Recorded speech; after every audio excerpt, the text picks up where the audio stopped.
알람 없이 새벽 6시에 눈이 떠졌어요. 아직 어둠이 가시지 않은 집안은 숨소리조차 잦아들어 이불을 벗기가 조심스러웠죠. 부엌에 가서 물을 한 모금 마신 뒤 찬장에서 묵은 물을 집어들었어요. 손끝에 전해진 차가운 감촉이 현실로 끌어당기더니 잠시 남편과 함께 설날 아침을 준비하던 기억이 스쳤지만 목소리는 온데간데 없었죠. 가스레인지 위에 도라지, 고사리, 콩나물, 마른 멸치가 가지런히 놓여있어 하나씩 손질하며 냄비를 예열했어요. 말없는 손놀림이 매해 반복되는 외로운 의식이고 대화를 나눌 상대가 없다는 사실이 더 선명해졌죠. 주방 창문 너머 달빛이 한낮처럼 밝고 바람 한 점 없는 골목에는 묵은 공기만 잔잔히 머물렀어요. 다시마와 멸치를 넣은 냄비에서 퍼지는 육수 향을 깊이 들이쉬며 이 부엌이 나의 전쟁터였음을 다시 깨달았죠. 전화벨이 울렸다 멎었지만 수진의 번호를 본 채 놔두었어요. 올해도 설 준비 부탁한다는 익숙한 통보가 귓가를 떠나지 않더라고요. 주전자를 내려놓고 유리잔에 유자차를 부어 한 모금을 머금으니 수년간 홀로 견뎌온 명절 아침의 맛이 위로처럼 다가왔어요. 창밖이 환해지자 차를 곱씹으며 다가올 시간을 떠올렸죠. 아무도 모르는 전쟁이 이 부엌에서 시작되고 그 최전선에 제가 서 있다는 사실이 분명해졌어요. 결심이 단단해졌어요. 다음 명절에도 그 다음에도 똑같은 싸움을 이어가겠지만 언젠가 이 전쟁의 종지부를 제 손으로 찍으리라는 확신이 들었죠. 부엌이 아닌 나를 위한 시간이 조금씩 가까워지고 있다는 믿음을 안고 남은 유자차 한 방울까지 마저 들이켰어요. 점심이 가까워져 올 때쯤 정우의 발걸음이 집안에 울렸어요. 현관문 소리만으로도 누군지 알 수 있는 그가 말 한마디 없이 거실로 들어섰죠. 소파에 몸을 기댄 채 리모컨을 집어들고는 TV 볼륨을 높였습니다. 설날 전날인데도 마치 여느 평일 오후처럼 무심한 태도였어요. 부엌 쪽에서 바라본 정우의 뒷모습이 창문 너머 달빛만큼 차가워 보였어요. 예전엔 문을 열면 엄마, 라는 한마디라도 건넸던 아이인데 이제는 인사 대신 스마트폰 화면만 들여다보더라고요. 고기 양념을 버무리던 손이 잠시 멈췄습니다. 얼마나 컸다고 저렇게 변했나 라는 생각이 들어 허탈했지만 곧장 마음을 추슬러 다시 손놀림을 이어갔어요. 아들의 무심함이야 늘 겪어온 일이지만 명절만큼은 다를 줄 알았거든요. TV에서는 귀성길 교통 소식이 흘러나왔고 기자는 떠들썩한 현장을 중계했지만 이 집엔 오로지 무거운 정적만 감돌았어요. 설 음식 냄새와 TV 소리만이 공간을 채우고 나는 그 사이에서 홀로 전장 같은 부엌에 서 있었죠. 정우가 한마디 던졌습니다. 엄마, 나중에 아이들 데리고 올게요. 그 말 속엔 내가 준비할 테니 신경 쓰지 마세요에 가까운 뜻이 담겨 있었고 나는 아무 대꾸 없이 멸치를 다려낸 냄비로 다가갔어요. 바람 한 점 없는 이 순간 아들의 거리감이 가장 크게 느껴졌어요. 하지만 싸워야 할 곳이 여기임을 이 부엌 구석에서 다시 한번 확인하며 나는 조용히 손을 움직였답니다. 설날 아침 부엌에 들어서니 익숙한 풍경이 낯설게 느껴졌어요. 전날 손질해뒀던 나물과 전 재료가 식탁 위에서 기다리고 있었지만 소란스러운 준비 소리도 새해 복 많이 받으세요 라는 인사말도 없었죠. 저는 조용히 가스를 켜 전기팬을 올려놓고 전을 하나씩 부치기 시작했습니다. 기름이 달군 팬에 지글거리며 익어가는 전이 설렘이라기보다는 묵직한 책임감처럼 느껴졌어요. 한때 12명의 웃음이 둘러앉던 식탁이 이제는 저 혼자만의 자리로 남았다는 사실이 한 장 한 장 전을 뜰 때마다 가슴을 무겁게 했습니다. 아이들이 뛰어노는 소리 대신 멀리서 들려오는 라디오의 콧노래가 공허하게 부엌을 가득 메웠죠. 언제나 저를 엄마 라 불러주던 작은 목소리들이 이젠 기억 속에서만 힘차게 울려 퍼지는 것 같았습니다. 한참을 부엌 한가운데 서서 전을 굽다가 마침내 가스 불을 끄고 뒤돌아서니 식탁 중앙에 놓인 그릇들 앞에 설렜던 마음은 사라지고 대신 묵직한 침묵만 남았어요. 찬장 깊숙이 숨어있던 서류 봉투가 떠올라 테이블 아래로 걸음을 옮겼습니다. 감춰두었던 봉투를 꺼내 펼치니 거기엔 몇 달 전 준비해둔 유언장과 상속 계획서가 들어있었어요. 제 손은 떨리지 않았고 마음은 오히려 가벼웠습니다. 서류 더미를 테이블 위에 펼쳐놓은 채 한동안 그 앞에서 멈춰섰어요. 이제까지 버텨온 시간과 곧 닥칠 선언 사이에서 가슴 깊은 곳엔 묘한 안도감이 퍼졌습니다. 문득 깨달았어요. 식탁은 더 이상 남을 위한 상이 아닐 뿐더러 저 자신을 위한 공간이 될 거라는 것을요. 마지막 설날 아침, 마침내 제가 누려도 좋을 평온이 찾아온 순간이었습니다. 설날 아침, 설 다음 날 아침, 창밖에 흰눈이 내려앉았어요. 부엌엔 어제 남긴 전과 나물, 포장 도시락이 그대로 놓여 있었고, 아이들도, 아들도, 며느리도 모두 떠난 뒤에 고요만 남았죠. 식탁 앞에 앉아 남은 음식들을 바라보다가 머릿속에 떠오른 건 손때 묻은 수첩 한 권이었어요. 책상 서랍 깊숙이 넣어두었던 노트였는데 설 음식 장보기, 손주 좋아하는 반찬, 유진 생일 같은 메모들이 가득했죠. 펼쳐본 마지막 페이지엔 이번 설 조용했음. 다들 건강하길. 이렇게만 적어두었더라고요. 마침표도 느낌표도 없이 덩그러니 남긴 문장이 차오르는 감정의 무게를 고스란히 드러내는 듯했습니다. 손을 들어 테이블 위 쇼핑백 하나를 집어들었어요. 며느리가 남긴 건강 보조제 상자였는데 포장지는 이미 구겨져 있고 안엔 설명서만 바닥에 흩어져 있었죠. 한숨이 무심결에 흘러나왔지만 이젠 그마저도 묻어두기로 마음먹었습니다. 다시 수첩을 덮고 작은 캐리어를 꺼내 옷가지와 서류를 챙겼어요. 남편의 편지, 유언장 초안, 그리고 지금의 결심을 굳힌 문서들이 작고 단정한 가방 안에 차곡차곡 쌓였습니다. 눈발이 잦아들자 캐리어를 끌고 현관문을 나섰죠. 이 집에 두고 가는 건 많지만 그 모든 시간과 기억은 내 안에 고스란히 남아있으니 충분히 괜찮다고 스스로 다독였습니다. 마당 한켠 구두들 위로 눈꽃송이가 살포시 내려앉은 풍경을 마주하며 이제야 비로소 정리되지 않은 마음도 조용히 놓아줄 준비가 되었다는 걸 깨달았어요. 문득 복도의 끝에 놓인 방문이 떠올랐어요. 남편이 떠난 뒤 한 번도 열어본 적 없는 그곳이었죠. 조심스레 문고리를 돌리니 삐걱 소리와 함께 싸늘한 공기가 밀려들었어요. 방 안엔 세월이 멈춰 있었어요. 먼지가 내려앉은 책상 위엔 안경 하나와 오래된 수첩이 가지런히 놓여 있었고 벽에는 남편이 좋아하던 풍경 사진이 그대로 걸려 있었죠. 한 걸음씩 다가가며 마음이 묘하게 떨렸어요. 싸늘한 창문을 살짝 열어 환기를 시키고 책상 서랍을 열었더니 경화에게라고 적힌 작은 봉투가 눈에 들어왔어요. 손끝으로 꾹 눌러 폈을 때 남편의 글씨가 선명하게 다가왔어요. 내가 먼저 떠나 미안하오. 어떤 어려움이 있어도 내 재산은 당신 뜻대로 하시오. 나는 늘 당신 편이오. 눈물이 흐르지는 않았지만 가슴 한구석이 따뜻해지는 기분이었어요. 그 한 줄 덕분에 이젠 혼자가 아니란 확신이 들었죠. 봉투를 접어 가방 속 서류 파일에 넣고 조용히 방을 나서는 순간 먼지 낀 풍경 사진이 은은하게 빛나는 듯 보였어요. 이제 내 차례라는 다짐을 품고 말이에요. 며칠 뒤 두터운 패딩 코트를 꺼내 입고 집을 나섰어요. 바람은 차가웠지만 마음은 가벼웠죠. 버스를 타고 몇 정거장 지나 회색빛 빌딩들이 늘어선 골목 끝에 법무사 사무실이 보였어요. 3층 계단을 올라 쇠문 손잡이를 잡으니 차가운 금속감이 손끝에 전해졌고 문을 밀자 서류 냄새가 코끝을 스쳤죠.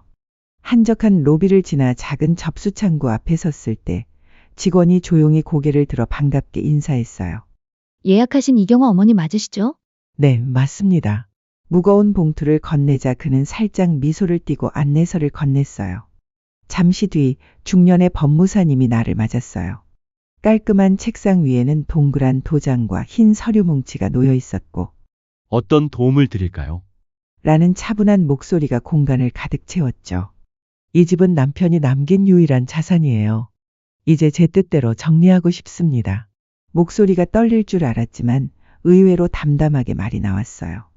법무사님은 서류를 살펴보며 유언장 초안도 준비하셨군요. 라고 했고 나는 고개를 끄덕였죠. 서류 더미를 하나씩 펼치는 동안 마음이 차분해졌어요. 토지 등기부와 유언장 초안, 상속 대상자 명단이 정리된 문서들이 내 앞에 가지런히 놓였을 때 한 글자 한 획마다 나의 결심이 담겨 있음을 느꼈죠. 마지막으로 위임장에 서명할 때 펜촉이 종이를 스칠 때마다 이제 곧 모든 것이 바뀔 거라는 설렘과 두려움이 교차했어요. 이제 전부 박유진 씨에게 상속 처리해 주십시오. 목소리에 담담함을 더하니 법무사님 얼굴에도 존중이 머물렀습니다. 사무실을 나서며 패딩깃을 여미니 바깥 공기가 더 선명하게 느껴졌어요. 내 발걸음은 한결 가벼웠고 마침내 이 전쟁의 다음 국면을 준비했음을 확인했죠. 일요일 오후 작은 카페 창가 자리에 앉았을 때 유진이 먼저 손을 흔들었어요. 테이블 위엔 은은한 유자차 2잔과 제가 미리 준비해온 서류 봉투가 놓여 있었죠. 반가움과 동시에 묘한 긴장이 밀려왔습니다. 와줘서 고마워, 유진이.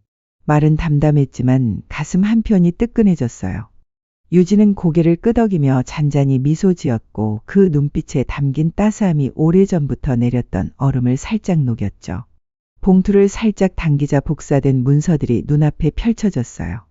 이게 무슨 서류예요, 어머니? 유진의 목소리는 낮았지만 떨림이 느껴졌습니다. 그 질문만으로도 준비해온 시간이 헛되지 않았음을 알 수 있었죠. 집의 소유권과 상속 관련 문서들이야. 천천히 내용 하나하나를 설명했습니다. 유진은 서류마다 이름이 자신에게로 넘어간 것을 확인할 때마다 미소가 사라지고 놀라움이 번지는 표정을 감추지 못했어요. 잠시 침묵이 흐른 뒤 유진이 눈가를 살짝 훔쳤습니다. 이걸 왜 저한테 주세요, 어머니?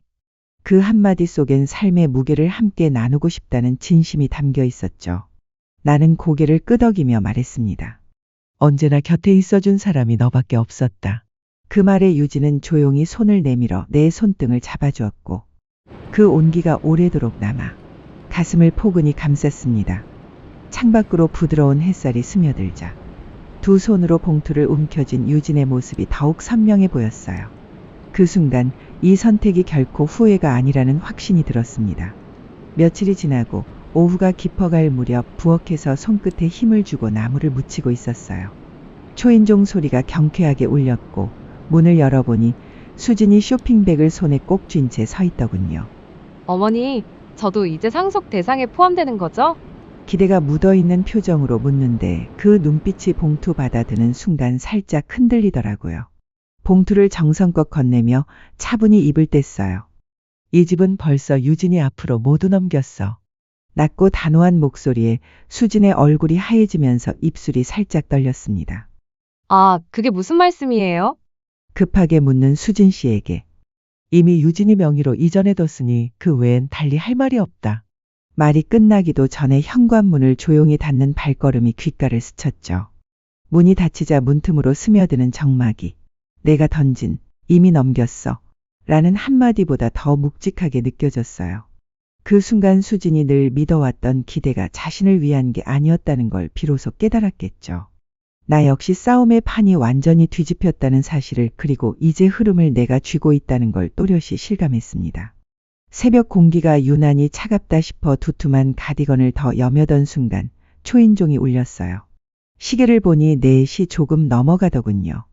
이 시간에 누굴까 싶어 현관 불부터 켰죠. 문을 열자 헝클어진 머리와 들뜬 숨소리로 가득한 수진이 서 있었어요. 손에 구겨진 쇼핑백을 쥐고 눈은 충혈돼 있었죠. 왜 유진이 이름으로 등기를 바꾼 거예요? 목소리가 갈라지는데 기어이 따져 묻겠다는 눈빛이더라고요. 나는 문틀에 몸을 기대고 숨을 고르면서 차분히 입을 열었어요. 이미 끝난 얘기다. 짧은 대답이었지만 마음속에선 오래 준비한 문장이었죠. 수진의 얼굴이 순식간에 하얗게 질리더군요. 내가 얼마나 도와드렸는데 이렇게 무시하시면? 도와줬다는 말을 또 듣게 될 줄 알았죠. 한숨이 절로 나와 고개를 저었어요. 도운 적 없어. 필요할 때마다 없었잖아. 말이 입 밖으로 나오는 순간 새벽 공기가 더 날카롭게 느껴졌어요. 수진이 뒷걸음치다 돌계단에 부딪히며 쇼핑백을 떨어뜨렸죠. 와르르 과일이 굴러가는 소리가 어둠 속에 퍼져요. 그녀가 주워 담지 못한 말들을 삼키듯 입술을 떨고 있을 때 나는 문을 조금 더 닫으며 마음속으로 중얼거렸어요. 이제야 사실을 보게 됐구나. 수진이 돌아서는 뒷모습이 새벽 안개처럼 흐릿해질 때까지 서 있었어요. 문을 닫고 돌아서니 정막이 집안 깊이 스며들었지만 왠지 마음이 가벼워졌죠. 주전자에 물을 올리고 가만히 불꽃을 바라봤어요. 끓어오르는 소리가 오래된 침묵을 밀어내듯 들려오더군요. 그리고 마음 한구석에서 조용히 말했어요. 이 고요함이 내 몫이구나. 문이 닫힌 뒤 집안이 다시 고요해졌어요. 수진이 남기고 간 쇼핑백이 현관 구석에 누워 있었지만 그 색깔조차 눈에 들어오지 않더군요. 매서운 새벽바람이 문틈으로 들어왔다가 이내 사라졌죠. 부엌으로 돌아가 남은 전을 하나씩 통에 담았어요. 기름 냄새가 채 빠지지 않았는데도 이상하게 마음이 편했습니다. 수십 년 동안 지켜온 설날 의식이 이제 막 끝난 듯한 기분이랄까요. 가스불을 끄고 난 뒤엔 찬장 맨 윗칸을 열었어요. 거기엔 남편이 쓰던 작은 찻잔 세트가 고스란히 남아 있었죠. 잔 2개를 내려놓고 물을 데우며 속으로 중얼거렸습니다. 이제 정말 끝이야. 김이 모락모락 오르는 차 2잔을 식탁에 올려두고 한 잔은 내 앞으로 살짝 끌어당겼어요. 다른 한 잔은 남편의 자리에 두었죠. 마주보고 앉으니 그 사람이 방금 전 의자에 몸을 기댄 것처럼 느껴졌습니다. 당신 말대로 했어. 내 편이 된다더니 진짜였네. 혼잣말이었지만 마음속에선 대답이 또렷이 들렸어요. 거짓 위로가 아니라 오래 묵은 약속이 이제야 모습 드러낸 것 같았죠. 차를 한 모금 마셨는데 달지 않은 향이 목을 타고 내려가더군요. 그 온기가 곧 결심으로 굳어졌습니다. 더 머뭇거리면 안 된다는 생각이 또렷해졌어요. 식탁 옆 서랍에서 이미 준비해둔 봉투를 꺼냈습니다. 안에는 실버타운 입주 계약서, 새 통장 그리고 오늘 떠날 차편표가 들어있었죠. 잘 됐다는 말이 절로 나왔어요. 하얀 봉투 위에 펜으로 날짜를 적었어요. 여기까지가 네모. 짧은 6글자 그걸로 충분했죠. 집안 전체에 새벽빛이 번지기 시작했어요. 커튼 끝에서 황금빛이 밀려들어 부엌 바닥을 물들였고 그 빛이 내 발등을 따뜻하게 덮어주더라고요. 잠시 뒤 작은 캐리어를 끌고 현관 앞에 섰습니다. 아무리 둘러봐도 더 챙길 건 없었어요. 등 뒤로 현관문을 닫는 순간 묘하게 가벼운 숨이 터졌습니다. 마당 끝에 하얗게 핀 매화나무가 새벽 공기를 흔들고 있었어요. 꽃잎 몇 장이 바람에 흩어지다가 내 어깨를 스쳤죠. 그 느낌이 좋았어요. 이제 내 시간으로 간다. 낮지도 높지도 않은 목소리가 골목에 고요히 번졌고 그 말이 새벽 공기와 섞여 끝내 사라지지 않고 남았어요. 그렇게 발걸음을 떼었죠. 뒤돌아볼 생각이 들지 않아 오히려 마음이 더 부드러워졌습니다. 지붕 위로 떠오르는 첫 햇살이 얼굴을 스치는데 오랜만에 따뜻하다 느꼈어요. 새벽 첫 차를 타고 도시 외곽으로 빠져나왔어요. 차창 밖 풍경이 빠르게 물러나는데 묵은 먼지를 털어내는 듯 마음이 시원해지더군요. 잠깐 고개를 기대고 눈을 감았죠. 수십 년 설거지물처럼 손에 밴 기름 냄새.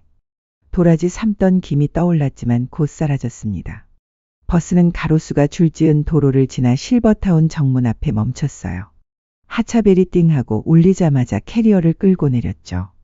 정문 너머로 펼쳐진 정원에 봄꽃이 소담이 피어 있었고 유리로 된 로비 천장이 아침 햇빛을 넉넉히 받아 반짝였어요.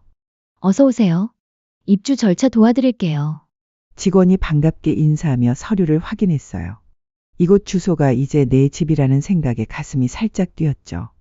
계약서를 건네며 사인 몇 번 하고 카드키를 손에 쥐었어요. 카드 한 장이 이렇게 가벼울 줄 몰랐습니다. 엘리베이터 문이 열릴 때 거울 속 내 얼굴을 봤어요. 지난밤 무게가 빠져나간 걸까. 피곤해도 눈동자가 한결 또렷했어요. 8층 복도 끝방이 내 공간이래요. 문을 열자 가벼운 나무 향이 맞아줬어요. 작은 발코니 너머로 멀리 강이 보이고 방 안 벽지는 부드러운 베이지였죠. 캐리어를 침대 옆에 내려놓았어요. 수고했어. 작게 혼잣말을 뱉고 커튼을 살짝 걷으니 햇빛이 바닥을 환히 밝혔어요. 주전자를 꺼내 물을 올려놓고 작은 찻잔 2개를 찬장에서 꺼냈습니다. 한 잔은 내 앞, 또 한 잔은 빈 의자에 살포시 두었죠. 당신 여기 자리 괜찮죠? 웃으며 물었지만 대답은 바람에 실려 조용했어요. 그래도 괜찮았어요. 찻잔에서 피어오른 김이 창밖으로 흘러가며 새로운 시간에 문을 열어주는 듯 했으니까요. 발코니로 나가 강바람을 한껏 마셨어요. 눈앞에 펼쳐진 물결이 햇살을 받아 반짝이는데 가슴 속 남은 잔물결도 잔잔해지는 기분이 들더군요. 그때 현관 초인종이 울렸어요. 얼굴을 내밀자 유진과 손녀가 서 있더라고요. 손녀는 두 손으로 노란 봉투를 번쩍 들어 보였죠. 편지 왔어요. 맑은 목소리가 복도에 울려 퍼졌어요. 내가 문을 열자 아이가 먼저 달려와 품에 안겼고 유진은 미소 지으며 작게 인사했죠. 봉투를 받아 들고 발코니 의자에 함께 앉았어요. 봉투 앞면에는 낯익은 필체로 정우라는 이름이 적혀 있었죠. 뜯어보니 종이 한 장과 사진이 들어 있었습니다. 엄마 며칠 밤을 뒤척이다가 편지를 씁니다. 이제야 마음을 돌이켜보니 제 부족함이 선명해요. 수진도 많이 힘들어하지만 우리도 다시 배워가겠습니다. 건강하게 잘 지내세요. 꼭 찾아뵙겠습니다. 편지 끝엔 아이들 사진이 붙어 있었어요. 동글동글 웃는 얼굴이 봄꽃 같았죠. 유진이 조용히 물었어요. 이제 괜찮으세요? 나는 고개를 끄덕였어요. 당분간 여기가 내 집이겠지. 그래도 문은 열려 있어. 손녀가 테이블 위 찻잔을 기웃거리길래 여분의 잔에 따뜻한 차를 따라주었어요. 김이 피어오르며 복도 쪽까지 은은한 향이 번져갔죠. 햇살이 발코니 바닥을 타고 더 길어졌어요. 강물도 바람도 웃음소리도 한꺼번에 흘러가더군요. 편지를 접어 봉투에 다시 넣고 그 옆에 작은 화분 하나를 놓았어요. 새순이 파릇파릇 돋는 로즈메리였죠. 언젠가 다 같이 여기서 차 한잔할 날이 오겠죠? 유진이 그렇게 말하자 나는 로즈메리 잎을 살짝 흔들며 답했어요. 그날이 오면 향이 더 짙어질 거야. 아이 웃음이 바람을 타고 멀어졌어요. 새로운 계절이 방금 내 앞에 도착한 듯 가슴이 한층 가벼워졌습니다. 아침 햇살이 창틀을 살짝 두드릴 때 강가 산책로로 나가봤어요. 물 한 개가 아직 거치지 않아 발끝이 축축했지만 마음이 괜히 설렜죠. 어제 로즈메리 화분 옆에 꽂아둔 정우 편지가 생각났거든요. 강변 벤치에 앉아 물결을 바라보는데 전화벨이 울렸어요. 화면에는 정우 이름이 떠 있었죠. 잠시 망설이다가 통화 버튼을 눌렀어요. 엄마 잘 지내셨어요? 어색한 첫마디에 피식 웃음이 새어나왔습니다. 목소리가 조금 가라앉아 있더군요. 강바람 쐬러 나왔지. 무슨 일 있니? 편지 읽으셨죠? 미안하고 감사합니다. 짧지만 솔직한 말투였어요. 그 아이가 진심을 꺼내는데 시간이 꽤 걸렸구나 싶은 생각이 들었죠. 그래, 느리긴 해도 알면 됐다. 작게 한숨을 쉬며 웃음 섞인 답이 돌아왔어요. 이번 주말에 애들 데리고 갈게요. 수진하고도 얘기됐어요. 그 이름을 듣자 순간 가슴 한켠이 뻐근했지만 강물 위로 부는 바람이 생각을 차분히 가라앉혀줬어요. 좋아. 차 한 잔 준비해 둘게. 전화를 끊고 나니 벤치 뒤쪽 산책로에서 유진이 손녀 손을 잡고 걸어오고 있었어요. 멀리서 팔을 흔들며 할머니 하고 부르더군요. 나는 자리에서 일어나 손녀에게 다가가 손을 맞잡았어요. 햇살이 조금씩 강 위로 번지면서 물 한 개가 사라졌고 손녀의 손바닥 온기가 내 손등까지 따뜻하게 퍼졌죠. 엄마, 강냉이 팔던 분이 오늘도 있네요. 유진이 웃으며 강가 좌판을 가리켰어요. 나는 고개를 끄덕이며 말했죠. 그럼 오늘은 우리도 옥수수 하나씩 사서 먹자.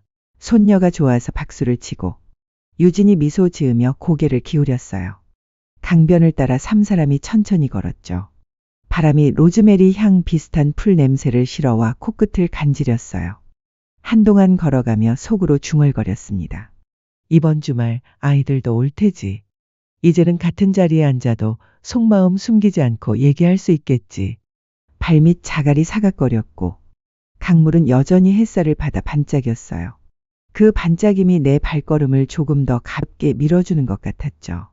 주말 아침 로비 창밖으로 작은 승합차 한 대가 들어오는 게 보였어요. 손잡이를 꼭 잡고 내려오는 손주들 목소리가 엘리베이터 앞까지 들려왔죠.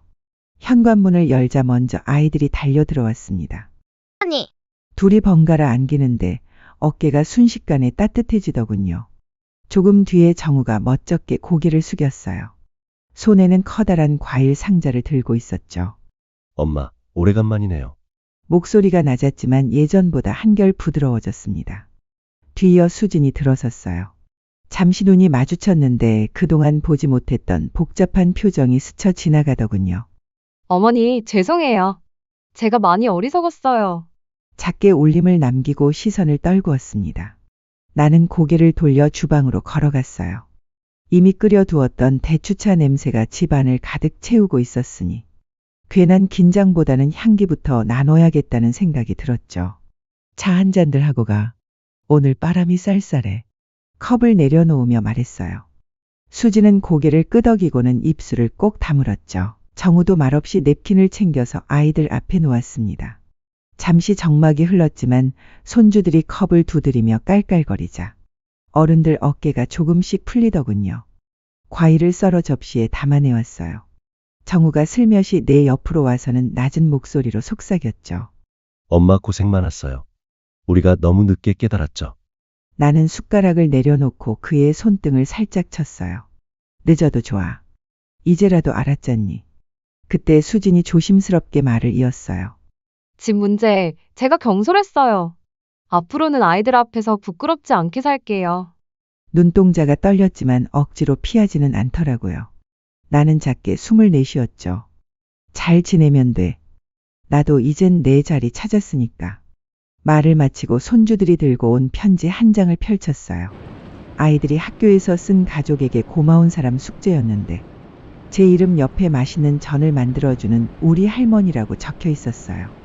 하루 종일 집안을 맴돌던 굳은 공기가 아이들 웃음 따라 조금씩 빠져나갔습니다. 대추차 김이 천천히 올라가며 천장 모서리로 사라졌고 그 아래서 우리는 새로 시작하는 방법을 조용히 배워갔어요. 햇살이 창문 경첩을 타고 길게 기울 즈음 부엌이 반짝였어요. 정우가 앞치마를 두르고 물을 썰고 손주들은 물수건으로 식탁을 닦고 있더군요. 처음 보는 광경이라 마음이 묘하게 간질거렸습니다. 수지는 조용히 밥솥 뚜껑을 열어 김을 살피고 있었죠. 쌀 씻는 소리가 어색할까봐 흘끗 바라봤는데 손목엔 여전히 분주한 삶의 흔적이 묻어 있었어요. 밥 잘 됐다. 향 좋아. 칭찬 아닌 진심이 흘러나오니 그녀도 살짝 웃으며 고개를 끄덕였죠. 냄비에 끓던 미역국이 적당히 우러나자 간장을 한 숟가락 넣었어요. 김치 좀 갖다 줄래? 하고 묻자 수진이 재빨리 김치통을 열어내왔습니다.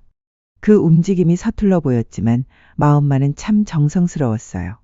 식탁이 다 차려지니 손주들이 먼저 둘러앉았죠. 정우가 머리를 긁적이며 나를 바라봤어요. 엄마, 오늘만큼은 건배 좀 해요.